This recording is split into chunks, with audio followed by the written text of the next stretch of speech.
Today, I've created an incredible manipulation art piece, and I'm excited to take you through the entire process. Manipulation art is a fascinating and intricate journey, full of techniques and insights to learn from. In this video tutorial, I'm sharing numerous tips and tricks that will surely benefit you. Using a mix of images, I've skillfully merged them to craft a stunning visual artwork. I created this piece as a part of my personal learning journey, and now, I'm delighted to share it with you, especially if you're a beginner in graphic design. By watching the full video, you'll get a comprehensive view of the step-by-step process I followed to bring this art to life. Feel free to leave your thoughts and suggestions in the comments. Your feedback is highly valuable.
Additionally, if you're interested in the PSD file for the pre-cut elements, don't hesitate to contact me through my social media accounts.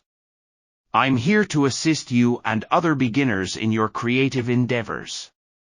Thank you for joining me, and I'm excited to see your creations. I hope you've learned something new from this tutorial. Please consider sharing the link to this tutorial with other aspiring designers. And don't forget to subscribe to our channel for more exciting content. Thank you for joining us, and happy designing.